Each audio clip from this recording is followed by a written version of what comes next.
हमारे साथ अभी आज़ाद समाज पार्टी के नेता रविंद्र भाटी जी हैं, इनसे बात करेंगे। सर, क्या अभी माहौल है, क्या कितने लोगों का जमावड़ा है और कितने लोग और आने का प्लान है? प्रदेश के कोने कोने से, हर जिले से जो इस लड़ाई को मजबूत करना चाहते हैं वो सभी कार्यकर्ता ज़्यादातर आ चुके हैं। कुछ लखनऊ में, कुछ अभी रास्ते में, जो गाड़ियों से, ट्रेन के माध्यम से, तो सब लोग अभी 1-2 घंटे में यहाँ पहुँच जाएंगे। और लखनऊ में आज आज़ाद समाज पार्टी और भीम आर्मी के कार्यकर्ता अपने हकों की आवाज़ के लिए, जो आरक्षण हमारा हक है उसको बहाल करने के लिए, जो घोटाला हुआ है, जो भ्रष्टाचारी सरकार है उसको उजागर करने के लिए आज जो बड़ी क्रांति होगी और लखनऊ की धरती से इसकी गवाह होगी। अभी मैं कुछ लोगों से बात कर रहा था, कुछ कार्यकर्ता ने मुझे बताया कि वो लोग मेरठ से आ रहे थे और उन्हें स्टेशन पर ही गिरफ्तार कर लिया। ये सरकार डरी हुई है। उन्होंने कहा कि नीला गमछा देखा और बोला कि हमें वहाँ पर प्रोटेस्ट कुछ नहीं है, वो कैंसिल हो गया है और उनको ले गए। देखो, जब तानाशाही होती है और सरकार इस तरह के, जो हमारी आज़ादी है, बाबा साहब का संविधान ने हमें आज़ादी दी है कि हम देश के कोने में, किसी कोने में जा सकते हैं, कहीं अपनी बात रख सकते हैं। अभी व्यक्ति की हमें आज़ादी है, अपनी बात हम संवैधानिक तरीके से रख सकते हैं। लेकिन जब सरकार इस तरह की जो तानाशाही पे उतरी है कि जो रास्ते में लोग जा रहे हैं या कोई अपने ट्रेन से जा रहा है, उसे गाड़ी से उतरते नहीं है कि उसका नीला गमछा देख के या उसकी पहचान देख के और उसको अरेस्ट कर ले। अभी हुसैनगंज थाने में 22 लोग बनते, अभी हम उनको छुटवा के आ रहे हैं। देखो, ये जो जन आंदोलन है, ये जो 69,000 शिक्षक भर्ती का मामला नहीं है, ये तो एक घोटाला पकड़ा गया है। यदि आप बांदा में भी कृषि विश्वविद्यालय में प्रोफेसरों की नियुक्ति हुई, इन्होंने जो मुख्यमंत्री जी की जाति के, उन्होंने सब अपने लोग भर दिए बारे के बारे प्रोफेसर। तो ये तो जितने नीट में आपने देखा, नीट में हमारी पार्टी ने आंदोलन किया, एडवोकेट राष्ट्रीय जो हमारे अध्यक्ष हैं एडवोकेट चंद्रशेखर आज़ाद जी के नेतृत्व में, तो उसमें उनको बहाल करना पड़ा।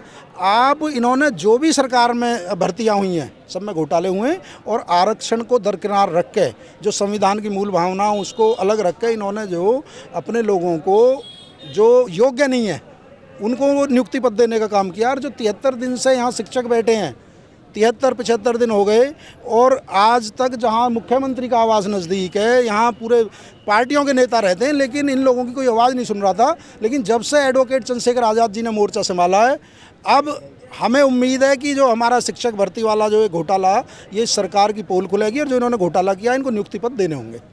सरकार तो कहती है कि हम ओबीसी हितैषी हैं, दलित हितैषी हैं, 27 मंत्री भी बनाए। जो 27 मंत्री इन्होंने केंद्र में बनाए और जो स्टेट में बनाए, वो इन्होंने जनता को बहकाने के लिए बनाए हैं कि 4 महीने चुनाव के रह रहे हैं कि आप मंत्री, लेकिन वो सबके मुंह पर टेप है। किसी की हिम्मत नहीं है कि सरकार के खिलाफ या ओबीसी के लिए अपनी बात रख सके, या अपने जो ओबीसी समाज के लोग आते हैं उनके, किस लिए ओबीसी के मंत्री बनते हैं, किस लिए विधायक बनते हैं? विधायक इसलिए बनता है कि वो अपने लोगों का प्रतिनिधित्व करे, जिस कास्ट से आता है उन लोगों के लिए काम करे। लेकिन ना वो 10 मंत्री काम के हैं, ना वो जो केंद्र में 27 मंत्री है वो काम के हैं।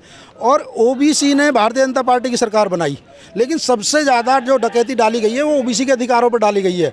चाहे नीट का मामला हो, चाहे 69,000 बख्शी शिक्षा का मामला हो, चाहे बांदा में कृषि विश्वविद्यालय में घोटाला हो, चाहे जातिगत जनगणना का मामला हो।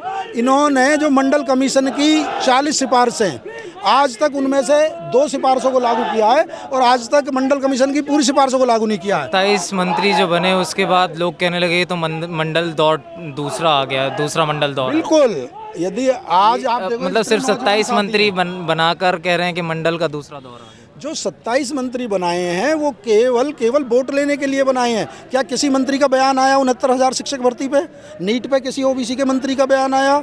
या जो ओबीसी के अधिकारों के साथ हनन हो रहा है, ये केवल वोट की राजनीति करते हैं। जिन ओबीसी के सहारे इन्होंने सरकार बनाई, उनको तो इन्होंने राम मंदिर ट्रस्ट में भी नहीं रखा। तो ये केवल ओबीसी अब जाग चुका है और पूरे प्रदेश का नहीं, पूरे देश का ओबीसी आंदोलन करेगा। अब उनकी जातिगत जनगणना भी सरकार को करानी पड़ेगी। अभी केवल ये 69,000 शिक्षक भर्ती पर रुकने वाला नहीं है। जो हमारी जातिगत जनगणना, जब देश में हर जाति की जनगणना हो रही है, जीव जंतुओं की जनगणना हो रही है, तो ओबीसी की जाति क्यों नहीं करना चाहती जनगणना? सरकार से आप पूछिए। मैं आपके माध्यम से पूछना चाहता हूँ कि ऐसा क्या कारण है कि ओबीसी की जनगणना नहीं कराना चाहते? क्योंकि सारी पॉलिसी जो जनसंख्या को ध्यान में रख के बनती हैं। इसके ना कराने के पक्ष में जो दलीलें देते हैं, वो कहते हैं कि साहब ओबीसी मतलब जातिगत जनगणना अगर कराएंगे तो जाति और बढ़, और जातियों क्यों करा रहे हैं फिर? फिर देश में जीव जंतुओं क्यों करा रहे हैं, फिर और जो जाति हैं देश में उनकी क्यों करा रहे हैं। यदि ओबीसी की से जातिगत बढ़ेगा, ओबीसी की जातिगत जनगणना से हमें एक्चुअल आंकड़े आएंगे। 1931 में जनगणना हुई थी, उस समय पर 52% संख्या और थी। क्या करना है, एक कॉलम ही तो डालना है जाति का। कॉलम भी डालना है, चार उससे सवाल बहुत सारी पूछेंगे तो एक चीज़ें होती जाति हैं। का भी सवाल पूछेंगे। जब आपके पास आंकड़े इकट्ठे होंगे तो आप सपोज करो आपके पास 100 लोग हैं, तो 100 लोगों के लिए घर बनवाना है, तो आपको पता होना चाहिए ना 100 के लिए बनवाना है। जब देश की आधी आबादी है ओबीसी, 60% ओबीसी है, उनका उत्थान कैसे होगा। सामाजिक और शैक्षिक स्तर से जो पिछड़े हुए हैं उनको आप उनके लिए कैसे नीतियाँ बनाएंगे जब तक आपको उनकी जनगणना नहीं पता होगी। क्या लगता है, ओबीसी को कावड़ पकड़ाकर और पीछे से आरक्षण पर हमला हो रहा है?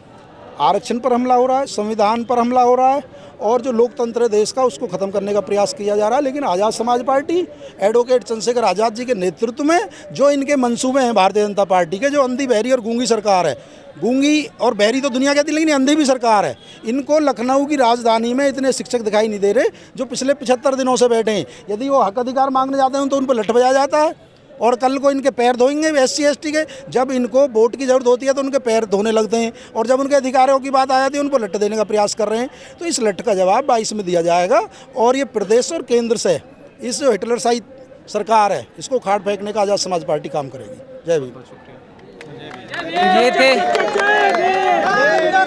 ये थे हमारे साथ रविंदर भाटी, आज़ाद समाज पार्टी के नेता थे।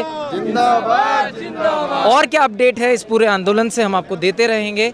माय नेम इज साहिल वाल्मीकि, आप देख रहे हैं दलित डेस्क।